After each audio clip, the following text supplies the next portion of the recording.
Hi, good morning and good evening.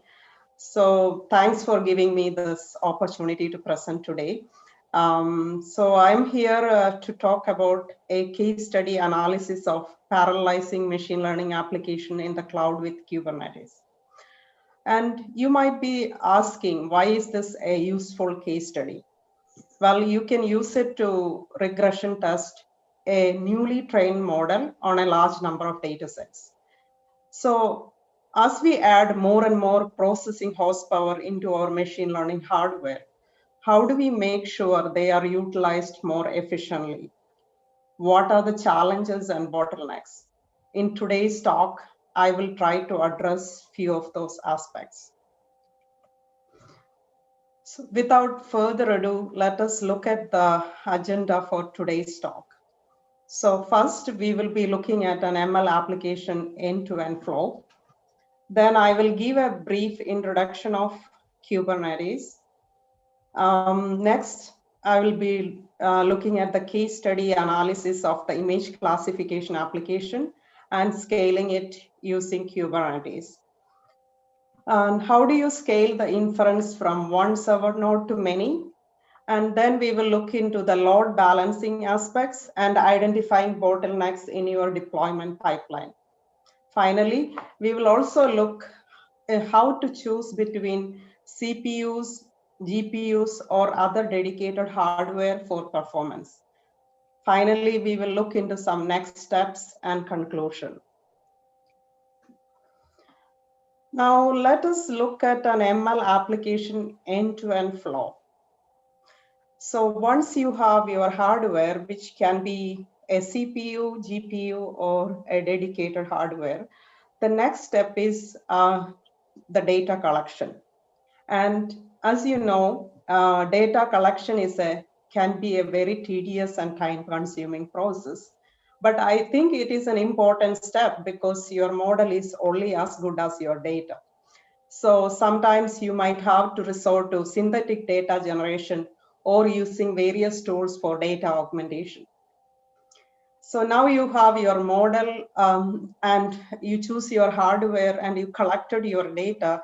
Now you go ahead and build and train your model. And oftentimes you start with a simple model and refine it for your need. The next step is deploying the model for the underlying hardware. And you need many CPU and GPU cores to run all these steps. So once you deployed, you need to evaluate and update the model if needed for accuracy.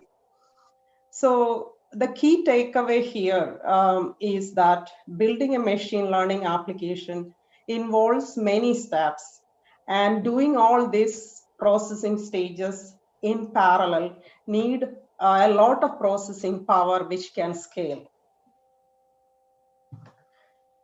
So I also want to look at an ML software stack for application development and deployment. So as you can see that at the bottom of the stack, we have our hardware processors like CPU, GPU, APU, and a deep learning accelerator. Then we have a bunch of programming models. For example, OpenCL, HIP, and CUDA is dedicated for GPU programming. OpenVX, as Kiriti actually discussed in the previous talk, it's a Chronos open standard for machine learning and computer vision. And Python is the de facto coding language for most of the frameworks. Then we have a bunch of middleware libraries. For example, like there is BLAS, Eigen, Ring FFT for math-based libraries, and AMD has the MI Open, which will be discussed in the next talk, which is dedicated for deep learning kernels, and NVIDIA has similar library called cuDNN. On top of that, we have a bunch of frameworks like TensorFlow, PyTorch, Caffe, and then we also have exchange formats like Onyx, NNEF, etc.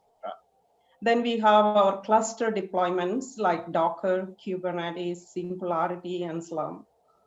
The applications are built on top of all of these components, and they range from vision, natural language processing, classification, object detection to video. So though this talk is not entirely about Kubernetes, I would like to give a brief introduction to understand some of the key terminologies. So as you know, Kubernetes is an open source system for automatic scaling and deployment of containerized applications. There are two main components. One is called a master node, and then there are one or more worker nodes. And what's a node? A node is the lowest component in a Kubernetes cluster, and it runs something called kubelets, which is a node agent service. And also a node communicates with the master and runs one or more pods. And pod is again a smallest unit of deployment in a Kubernetes cluster, and it can run one or more containers, and it exists on a node. And the Kubernetes service handle requests and load balances. Finally, there is a deployment, which is typically a YAML file. It defines what you want, and the Kubernetes cluster service handles it for you. So you might be thinking, why do you need a containerized and scalable deployment? So typically in a containerized and scalable deployment, there is a lot of components, the application and the hardware, you can separate it out. And once you develop your application independently and containerized in a container, then it can be scaled to many hardware components as you want. So on the left hand side, I'm showing the typical steps in deploying a containerized application. So you first start with your task, which is what is your application. You define that, you develop your application, you create a container. Most of the time, the most popular container choice is the Docker. And then you launch that container on your Kubernetes cluster. So there are many advantages of containerized application. In a containerized application, each deployment can be self-contained and can run on any system which has the underlying hardware. It can easily manage resources over multiple servers. And it has the ability to cluster and schedule container processing to scale. And it can easily access data across the nodes. So at the end, if you want to collect statistics and run some tools on that statistics, it will be easy.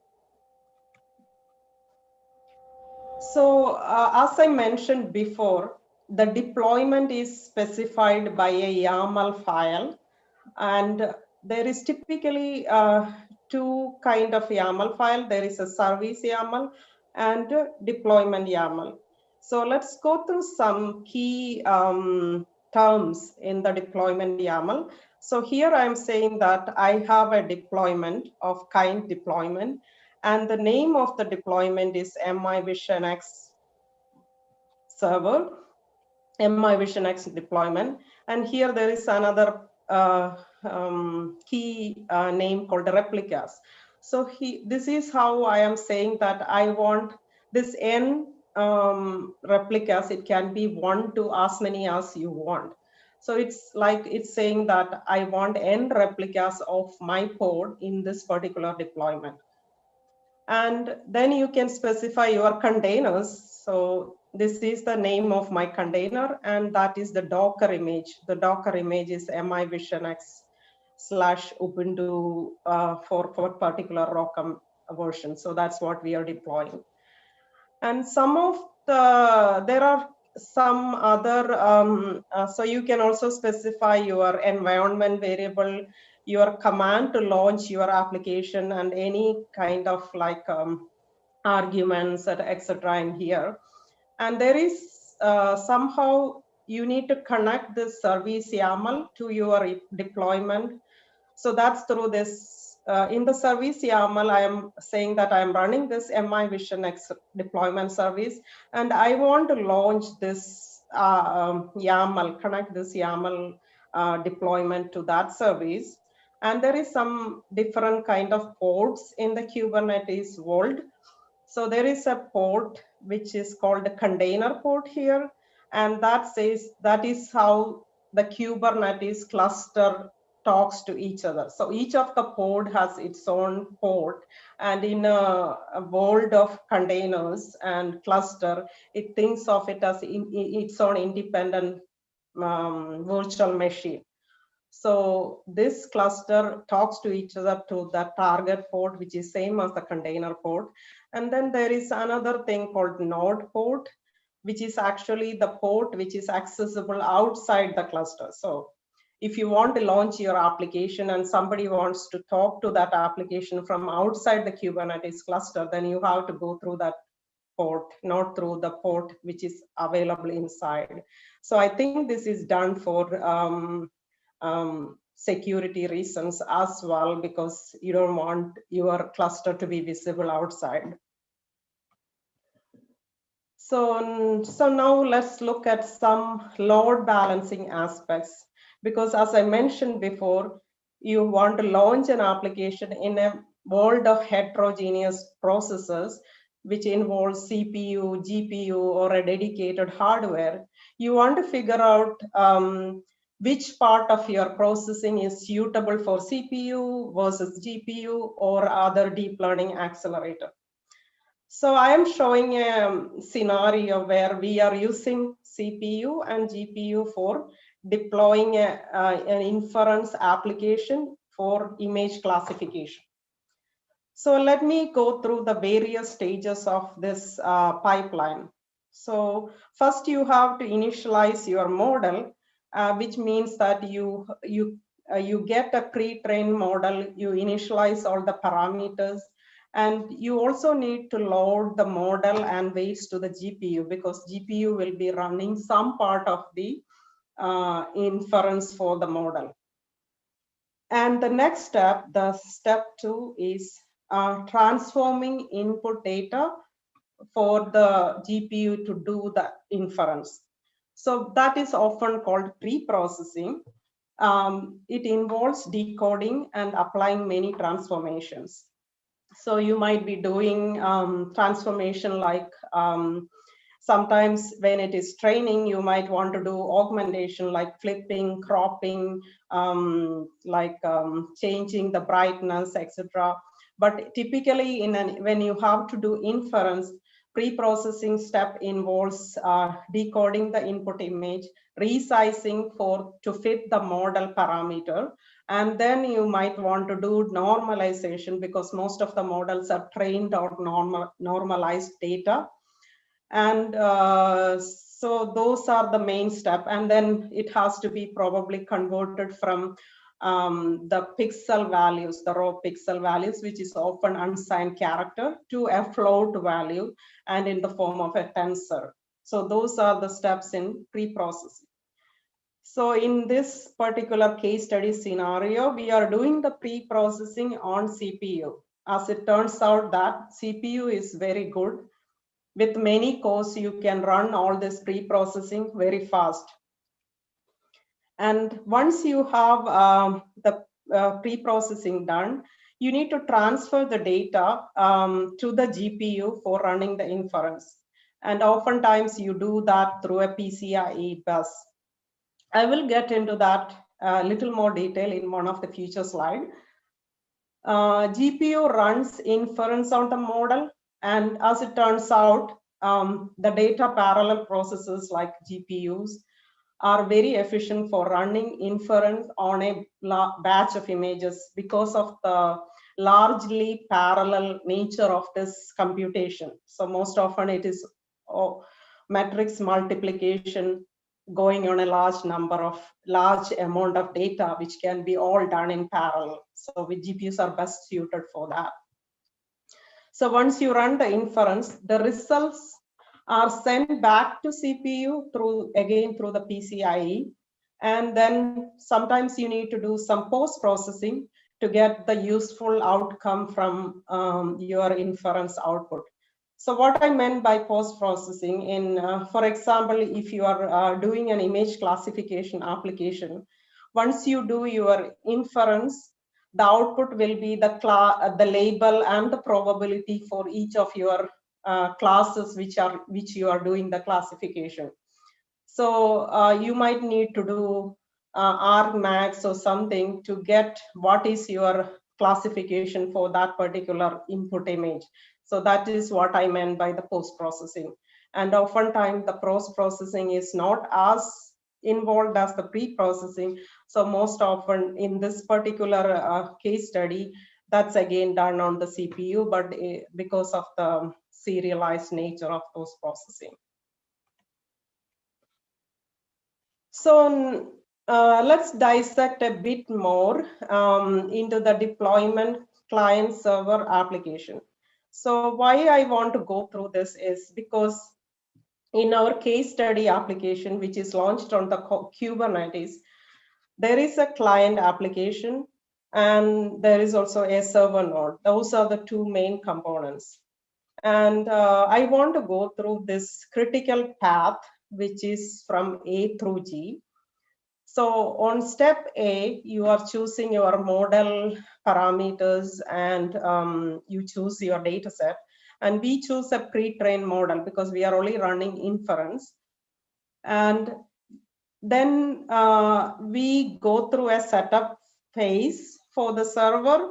Basically, it initializes the inference, compile and build your inference graph, set up the GPU to run the inference. So once that is done, a status is sent back to the client application saying that, okay, everything is success, and now you can send images to start running the inference. So on step C, the images are sent from client application to the server node. And in the server node, one or more CPU cores does image decoding and transformation, and one or more GPU cores runs the inference on step E. So after running the inference, the results are sent back to the client application, and it has a GUI to the graphical user interface to display the results. So I will show you a demo of this application in the future slides, so you will get more idea of how it is run in real life. So that was just one server node and one client application. How did we get the setup for doing scaling on many Kubernetes pods? So in the previous slide, I mentioned that we have an inference client application, and then we have one or more server nodes. So in the Kubernetes client application, the inference client application talks to a Kubernetes load balancer, and it has it is deployed on one or more Kubernetes pod, and each has its own allocated CPU and GPU. And this is another deployment configuration, which has 24 Kubernetes pod accelerated by 24 GPU. So we have chosen 1 GPU and 8 CPU cores for each of the pod. So as it turns out, that gives us the very good scaling. We can scale it as more and more GPUs are added, and 1 GPU work is almost scaling up linearly with 8 CPU cores. So that's how we chose that configuration.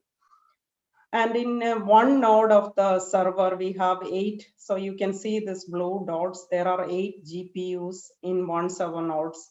So, and we have a rack of 3 nodes, so that equivalent to 24 Kubernetes pod. So this is the client application which talks to the Kubernetes load balancer, and it is scaled or deployed using all those pods. So this slide demonstrates a case with 24 Kubernetes pods and 3 nodes, just for illustration purpose. We have ran it on many configurations ranging from 1 node to 8 nodes, and so similar scaling. And as you may know that Kubernetes supports up to like 5,000 nodes and 150,000 ports. So you can scale as much as you want, and it is only limited by how much hardware you have once you develop your application for deploying it on Kubernetes. So this is an application demo which we have shown in many of the conferences. This is running that application in the Kubernetes cluster. And let me just play the video. So here we have a Kubernetes dashboard. The application is bringing up the dashboard. And in the first configuration, I'm choosing that I want to scale it for 1 pod. And the client application, this is the control board for the client application, where we choose the model parameters and we say that run it on that particular configuration. And as you can see that the performance scaling, because we have 1 pod, it is 1x performance.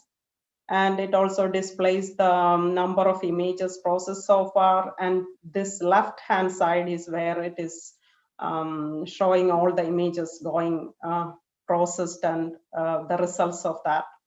So here is the case. The second one is with 8 pods. So the Kubernetes dashboard, we are changing that to 8. And then you can see that it is running very fast. The performance also scaling up linearly. And as you can see, it reached 8x performance.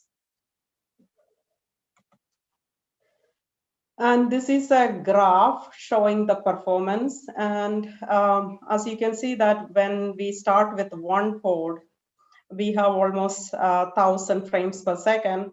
And as more and more pods are added to the cluster, the performance of this application scales up almost linearly.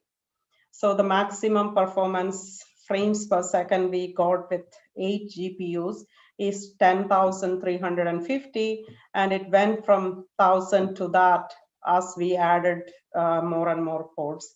We almost got 98% scaling in this particular scenario. So as I mentioned before, how did we achieve that linear scaling? So it doesn't come free.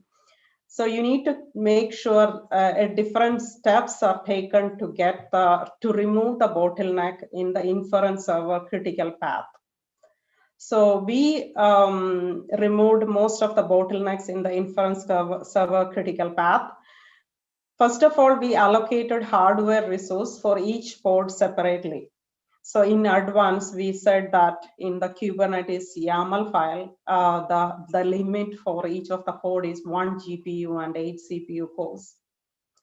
And also we maintain separate queues for each instance of the application. So multiple stages won't block each other. I will get to that, the details of that in one of my future slides. And also we made sure that the initialization, the model was pre-launched and initialized for each node separately.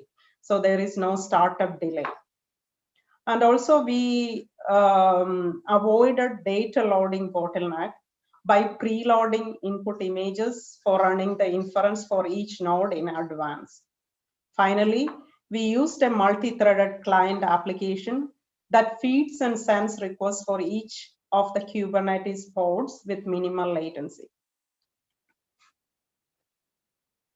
So I also mentioned that you need to choose, consider the limiting factors or tasks when you run your deployment on a configuration with CPU, GPU, and then there is a network for transferring the data from the client application to the server node.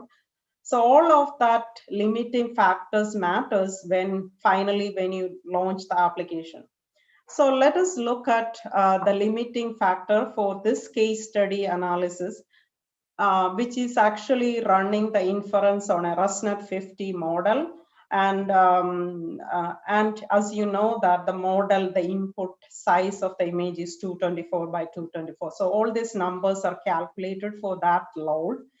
And the real number you might get depends on your application and your hardware. So the first thing is driving the loading the data from the disk using a hard drive.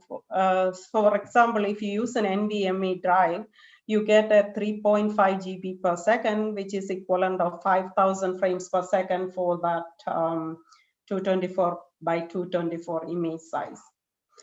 So assume that you have a very fast network with a high bandwidth, so network feed speed is not a limiting factor here.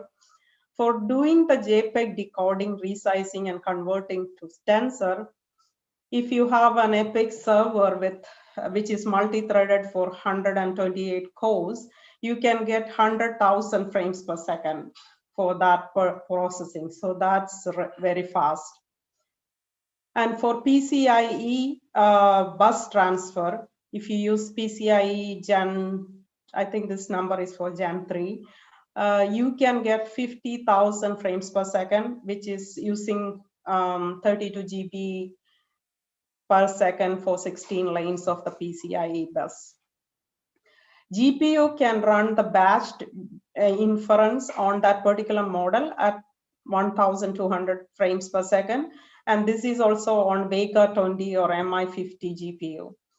So the real number in your case can vary based on the underlying hardware. And the results of the inference and send back to CPU using the PCIe. And as I mentioned before, this is not a high load bandwidth as the input, so this is not very significant. So as you can see that the limiting factor here is the GPU inference, because every other stage here can run faster than that. So your application is limited by that 1,200 frames per second. That's what I have shown in the graph. For one graph, it actually like one code, it actually gives around 1,000 frames per second. So as I mentioned before, we maintained the processing queues, so there is no latency between different stages of the pipeline. So you can see that we have an input queue which loads the images from the disk and stores it. So the CPU can run the pre-processing without waiting for the data to load. So it's always keep the queue full. And we have separate pre-processing queues for each of the GPUs. So once we have done the pre-processing, which is decoding, resizing, and converting to tensor, the results are stored in separate queues for each of the GPUs. So there is one queue per GPU. And then the GPU runs inference using the data from its own individual queue. And after that, the results of the inference are stored in retirement queues, and also there is a separate queue for each of the GPUs. So this was required because we don't want the GPU to be bottlenecked, and we don't want to wait for any data. So by maintaining queues and keeping them separate, we were able to utilize each of the GPUs very efficiently. So I also want to have a closer look at some of the performance numbers. So here I am showing there are the four stages of the pipeline. So there is the file reading, the JPEG decoding, pre-processing, which is converting image to tensor and resizing, etc., and the GPU inference. So let us say that you have a system with so these numbers are saying that this is 1 GPU, 2 GPU, 4 GPU, and 8 GPU. And this is similarly the number of CPU cores. So here I have chosen, I want to run the inference using 8 GPUs. So I'm getting 10,000 frames per second inference speed. So in this graph, I am showing that I need at least 16 CPU cores to match that speed. Otherwise, this has to wait. And I need 4 CPU cores to do the JPEG decode to give that throughput. But in this particular case, my file read is the bottleneck because I cannot read as fast as 10,000 frames per second. So next, consider the case where I'm running inference with 4 GPU cores. This is a perfect scenario in this particular application because now there is no bottleneck. So the file reading can be more than that speed, and the CPU JPEG decode needs only 4 cores, and image to tensor conversion, the pre-processing needs only 4 cores, and the GPU can run the inference at the maximum throughput. So the key takeaway here is that you need to analyze your input pipeline. If you have, especially if you have a deployment scenario which involves CPU cores and GPU, you need to make sure that when you deploy each stage of your pipeline, you get maximum throughput from each stage, or what is your bottleneck? Why am I not getting the expected speed? So unless you analyze that, it's not easy to get the best performance. So I have talked about Kubernetes for deploying the application and scaling it automatically for many server nodes. Is there any, let's look at some of the advantages and disadvantages of Kubernetes. So there are many advantages for Kubernetes. One of it is it has deep integration into cloud native ecosystem, and it has a broad support for containers and runtime. So what I mean by that is the Docker, which is one of the most popular container choice for Kubernetes, even though that is the most popular choice, it can support any container runtime with an open API. And also it does the automatic scaling and load balancing. And what I mean by that is, for example, if you have a Kubernetes cluster with many worker nodes and one of your pods is not available, the Kubernetes will automatically do that replica of that pod in another available node, and so it automatically does that scaling, the retirement of the one which is not there and giving it to another one. The Kubernetes handles it for you, so you don't need to worry about that. So that's why it has an efficient resource management. It supports multiple workloads and deployment option. So in each of your deployment, the example I have shown has only one deployment, but you can run many applications with many deployment containers in a single Kubernetes YAML file. Also, it has the built-in security, and the major cloud providers already have Kubernetes support. So those are very great. It has many advantages. Is there any cons or any disadvantage? So I would say that the most difficult part of Kubernetes, adopting it, is it has a steep learning curve. Because of that, it is challenging to install and configure it manually. So I wouldn't recommend Kubernetes for simple application. Actually, you can in fact reduce productivity adopting it. So you need an expensive talent to adopt it. So we have come to most of the key aspect of our talk today.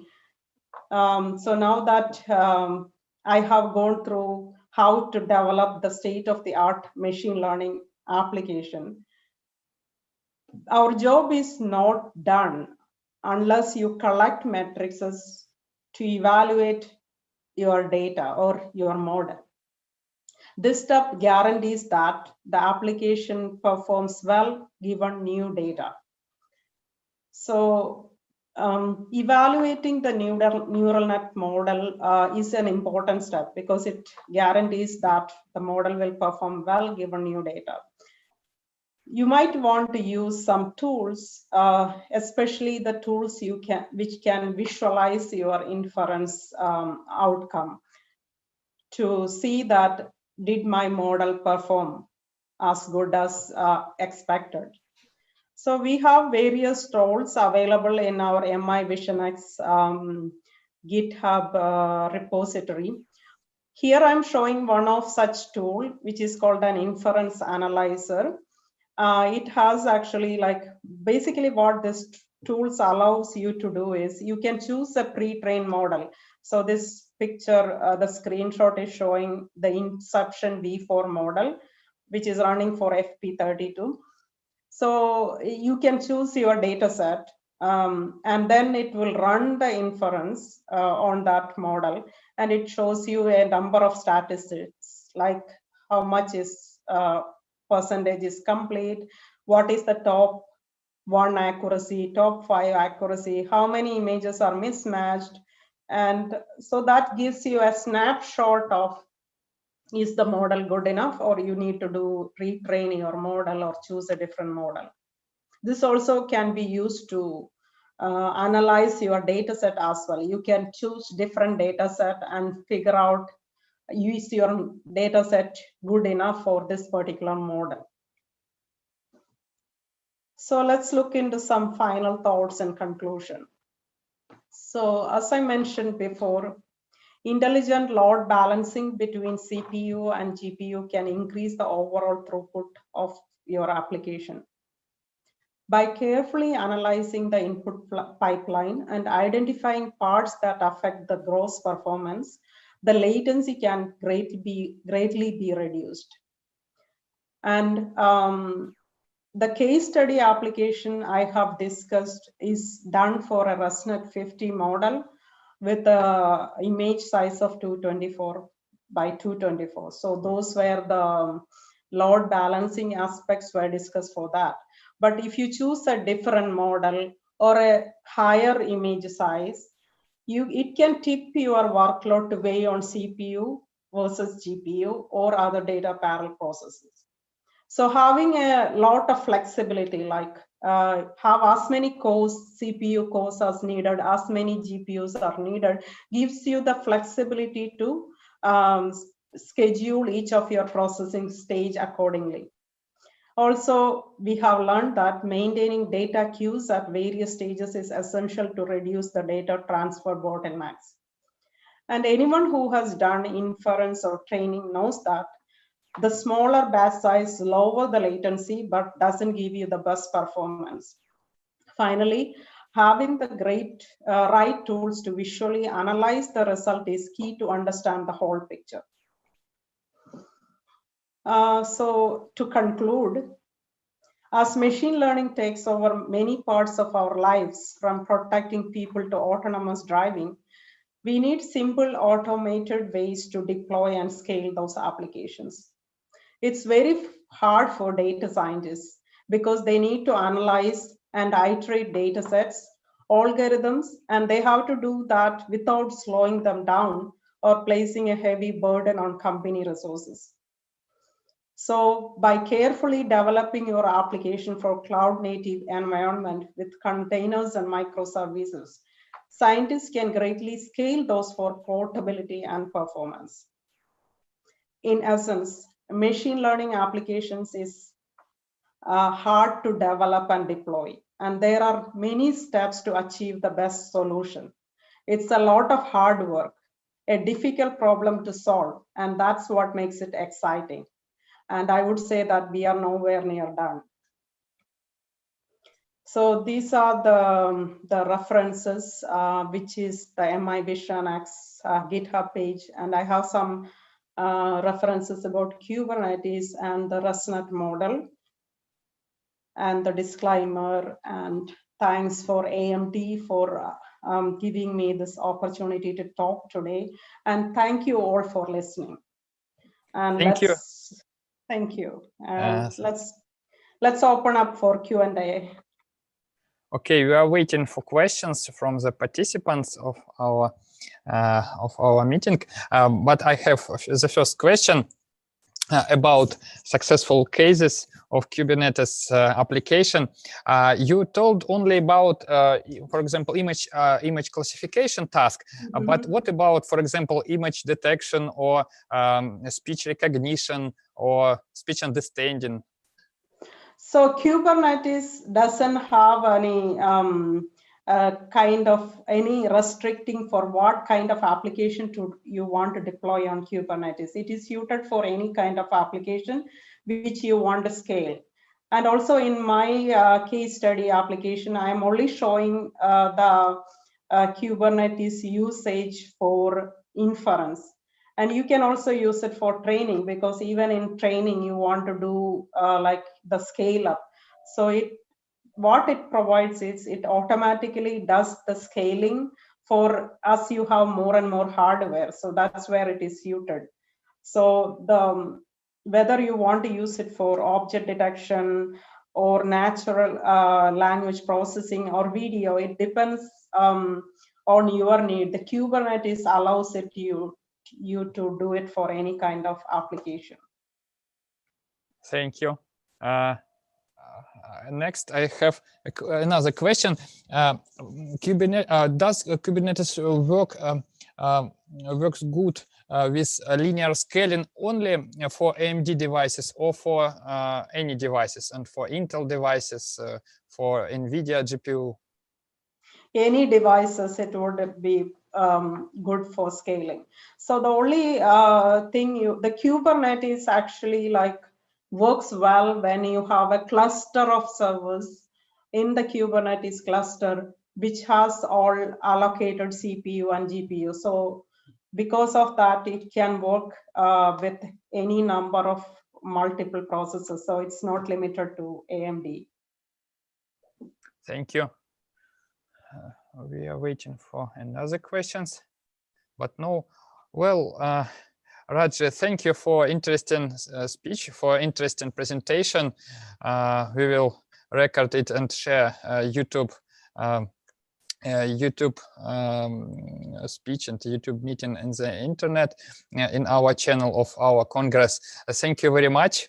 A good day. And I think your information, your presentation will be interesting for participants of our Congress.